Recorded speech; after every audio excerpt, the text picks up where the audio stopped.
ಮೊದಲನೇದಾಗಿ ಹೇಳ್ತಾ ಇದ್ದೀನಿ, ಸೋಷಿಯಲ್ ಮೀಡಿಯಾಗಿರೋ ಪವರು, ಹಿಸ್ಟ್ರಿಗಿರೋ ಕದರು ಎರಡಕ್ಕೂ ಬದಲಾಗುತ್ತೆ ಲೋಕದ ವೆದರು.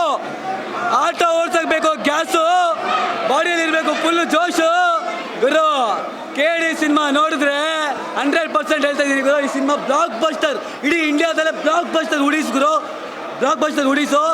ಅಣ್ಣ ತಮ್ಮ ಬಂಧು ಬಳಗ ಯಾರ್ಯಾರು ಎಷ್ಟೆಷ್ಟು ಜನ ಇದ್ದಾರೋ ಫ್ಯಾಮಿಲಿ ಸಮೇತ ಬಂದು ಫಸ್ಟು ಸಿನಿಮಾ ನೋಡ್ರಿ. ಯಾವುದೇ ಕಾರಣಕ್ಕೂ ಪೈರಸಿ ಮಾತ್ರ ಮಾಡಬೇಡಿ, ಫಸ್ಟ್ ಬಂದು ಸಿನಿಮಾ ನೋಡಿ. ರಕ್ತ ರಕ್ತ ರಕ್ತ ಕಣ್ಣೀರು, ಕರುಣೆಯಿಂದ ಬರೋದು ಕಣ್ಣೀರು, ಏಟು ಕೆಳಗೆ ಬಿದ್ದಾಗ ಬರೋದು ರಕ್ತ, ಎರಡೂ ಮಿಕ್ಸ್ ಮಾಡಿ ಬರ್ದಿರೋಂಥ ಕತೆ. Prem sir direction, KVN production. KV ಇಡೀ ಇಂಡಿಯಾದಲ್ಲಿ ಆಗ್ತಾಯಿದೆ ವೈಬ್ರೇಷನು, ನನ್ನ ಬಾಡಿ ಫುಲ್ ವೈಬ್ರೇಷನು. ಟ್ರೈನಲ್ಲಿ ಎಷ್ಟೇ ಇದೆ ನರ ಗೊತ್ತಿಲ್ಲ ಗುರು, ಈ ಟ್ರೈನಲ್ಲಿ ಎಲ್ಲ ಒಟ್ಟಿಗೆ ಆಗ್ಬಿಟ್ಟಿದೆ.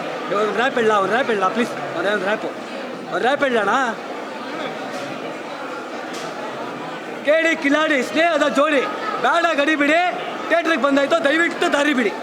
ಮಾಡಿ ಮೋಡಿ ಕೆಣಕ್ಲೇಬೇಡಿ, ಎದುರಾಳಿ ಮೂಳೆಯೋ ಆಪೋಸಿಟ್ ಬಂದರೆ ಪುಡಿ. ಹಾಗಾದರೆ ಸಿನಿಮಾ ಆ ಥರ ರಿಚ್ ಆಗಿದೆ. ಭರ್ಜರಿ ಗಂಡು ಇವ ಬಂದಮೇಲೆ ಇವಂದೇ ಅವ, ಎದುರಾಳಿ ಗುಂಡಿಗೆ ಸದು ಡವ. ಊರು ಕೇರಿಲಿ ಗಲ್ಲಿಲಿ ಇವನ ಹೆಸರೇ ಸಿಂಪಲ್ಲು. ಸೈನ್ಯ ದೊಡ್ಡದಾಗೆ ಇದ್ರು ಪಕ್ಕ ನೋಡೋಕ್ಕೆ ಸಿಂಪಲ್ಲು. ಧ್ರುವಣ್ಣನ ಮಾತ್ರ ಸೂಪರ್ ಆ್ಯಕ್ಟಿಂಗ್ ಸಖತ್ತಾಗಿತ್ತು. ಒಂದೊಂದು ಆ್ಯಕ್ಟಿಂಗ್ ಮಾತ್ರ ಸಖತ್ತಾಗಿತ್ತು. ರಮೇಶ್ ಸರ್ದು ಅಷ್ಟೇ, ಮತ್ತು ರವಿಚಂದ್ರನ್ ಸರ್ದು ಮಾಡ್ಸಂಗಿತ್ತು.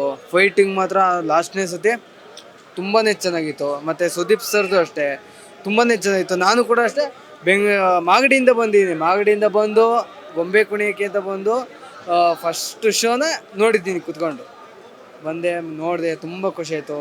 ಫುಲ್ಲು ಇದು ಎಲ್ಲದನ್ನೂ ರೆಕಾರ್ಡ್ ಮಾಡಿ ಧೂಳೆ ಬಿಡಿಸ್ತದೆ ಇದು.